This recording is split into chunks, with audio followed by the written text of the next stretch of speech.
Hello everybody, I am the Helpful Witch and today I have another tips and tricks video for you. So if you enjoy this type of content or if you want to see me play, please subscribe as I have a full playthrough ongoing for Hogwarts Legacy, and also I'm planning on doing some more tips and tricks video as they come up in my mind. Anyways, now let's get into the tips and tricks. So these are some tips and tricks that I could have done with earlier than I discovered them, therefore I think maybe you could do them too. So let's start with number one. This is a very easy tip and maybe you have already discovered, but it took me way too long to actually realize that this was something that we could do, so I'm putting it here first. So for the longest time I thought that you could only equip new gear and look like the gear that you just equipped, but actually that is not the case. So you can actually change the appearance of your clothing while still equipping the best gear that you have. So what you do is when you go into the gear menu, you can actually hover over the gear that you want to select and change. So for example, let's say you go over a hat, and then at the bottom you will see actually a prompt that tells you can change the appearance.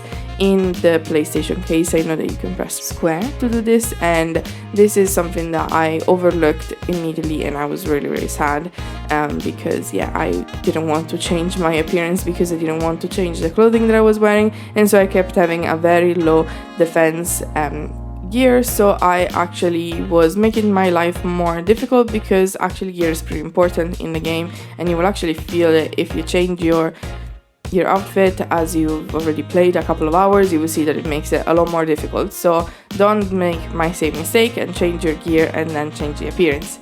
This is also another tip, which is that you will be able to unlock new appearances for your gear by completing tasks or going through your field guide pages, and those will actually not appear in your inventory if you go in your gear and you open them up, but they will appear in the change appearance menu.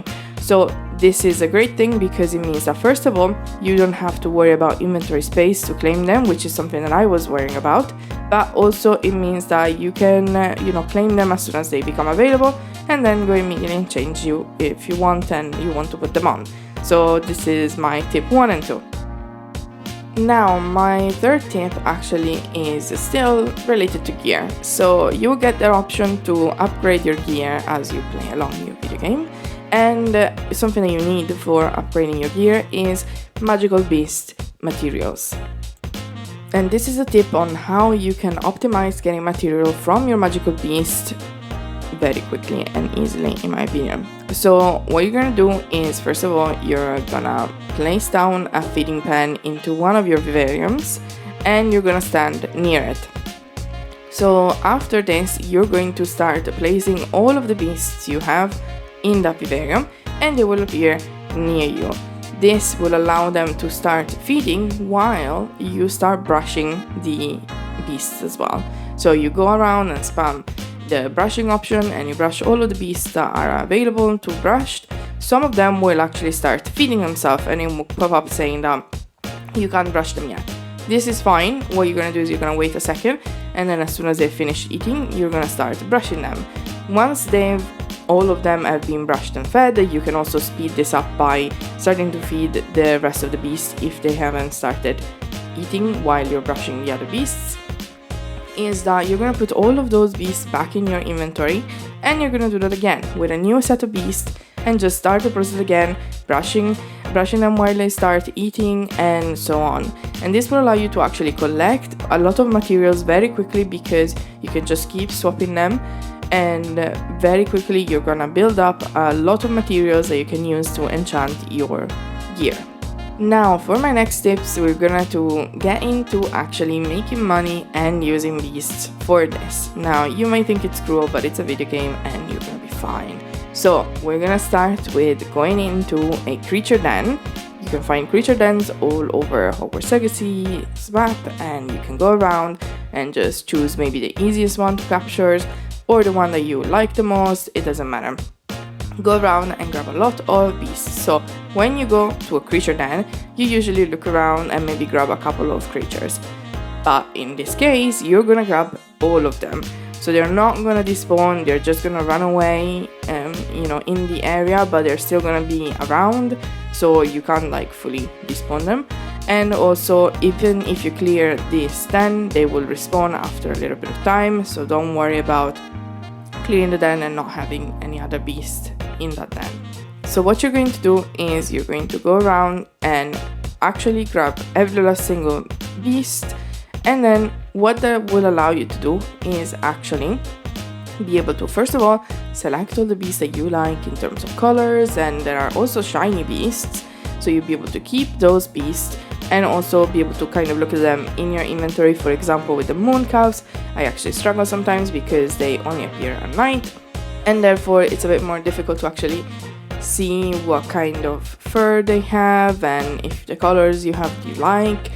There is only a limited amount of colors, so to be fair, once you figure out the different patterns, you can easily see it. But for example, I didn't know that at the first time there are some moon calves that are brown, and I didn't like it, and I thought they were black, and I was like, ooh, that looks cool, but instead no. So anyways, basically you're gonna be able to actually look at all of them in your inventory, see if you have any shiny beasts as well. These shiny beasts don't do anything special, unfortunately. They just look different, they don't sell for more money, and they don't do anything special, but they're still cool to see. And if you're a Pokemon fan and you like shiny Pokemons, this is probably gonna be up your alley. And they're also pretty rare, so for example, unicorns or Thurstros, I really took a long time to find a shiny off. So if you find it, maybe keep it. But basically what you're gonna do is you're gonna go around, grab a lot of beasts, and then sell all the beasts that you don't want. And this will allow you to make a lot of money. And now for my fifth and last money tip involving magical beasts. Drumroll please, what is it going to be? It is breeding. As you play through Hogwarts Legacy, you will unlock breeding thanks to Deke. So you need to first unlock the vivariums, of course, and then Deke will help you out and unlock you the breeding pen.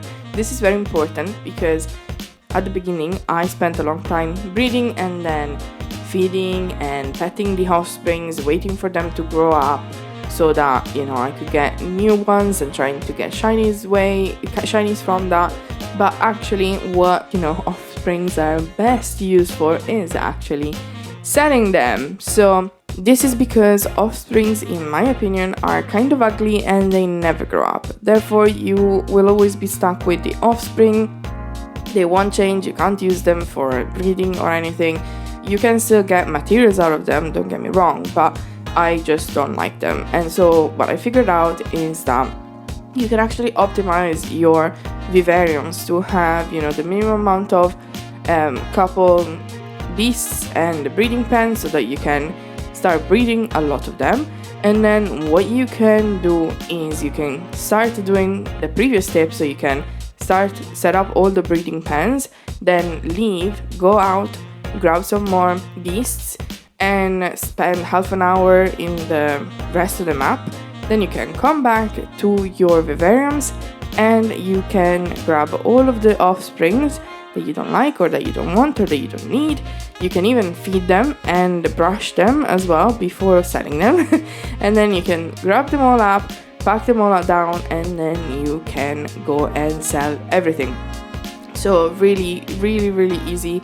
You can every time in like half an hour they will appear newbies. You need to set it up every time, so you need to say which couple you want to breed, and you want to set up enough breeding pens so that every time you're maximizing your output. If you want, you don't have to, of course, but honestly, once I started doing this, I never ever struggled for money. Like, I have way more money than I need, so much so that it's also easy to, if you need something or if you want to like just try and unlock all of the different clothing option, you can even just like start buying some of the clothings, but like you really don't need to buy the clothing, but you're gonna have so much money that you really won't need to sell anything else in your life if you keep doing that. Now, my last tip is mostly going to be for PlayStation players. However, this should be available to everybody a year from release. And having said this, it's no surprise that what I'm talking about is the Haunted Shop's quest. Now, in this quest, you're gonna do, honestly, what I think is the best quest in the whole game. So, sorry, people that cannot play it, or haven't played it, or haven't seen it. I'm really sorry, because honestly, to me, that was the best quest in the whole game, honestly. So, my advice is to do this quest as soon as it is available to you. One, because it's amazing, it's really fun, it's long, but really, really cool. At least I found that it was very scary. It really felt like you were playing a completely different game, in my opinion. And it's a shame that you haven't had more quests like this one in the rest of the game. In my opinion, maybe you're gonna find that other quests were amazing, but I found that, for example, the different house quests were a little bit disappointing. So honestly, this is amazing. But what you're gonna do is, as soon as you unlock this quest, you're gonna go and do it, because you're gonna unlock, as many people know, is the exclusive shop in Hogsmeade that you run, and where you basically can sell your gear for some extra money. It's not honestly that much, I think it's around 10%, so you're not gonna lose on anything if you're not able to play it. Honestly, with the tips above regarding the beasts, you're gonna be more than fine by using those. You make a lot more money with those than with the haunted shop quests, honestly, but it's still really easy, way to make money. There is a fast travel point right next to it, which is amazing, especially because in Hogsmeade, you can't go on a broom or on your mount, so it makes it sometimes more difficult, and sometimes you're in the middle of doing something and you need to empty out your inventory. So honestly, before you start going out, this is another extra tip, but before you start going out for an adventure, just check that your inventory is clear so that you can loot anything and you can go and sell it. But honestly, this is my last tip, but yes, you're gonna make money, but also it's a great quest, so go and do it now if you have been putting it off, because honestly it's pretty fun.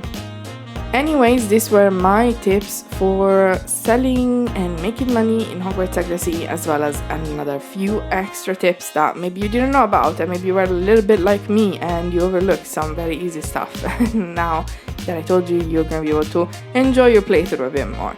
Well, I hope so, at least. Anyways, thank you so much for joining me for another video. If you enjoyed it, please leave it a like and subscribe if you're interested in more videos like this one. And I want to thank you again for reaching the end of another video, and I will see you in the next one. Bye!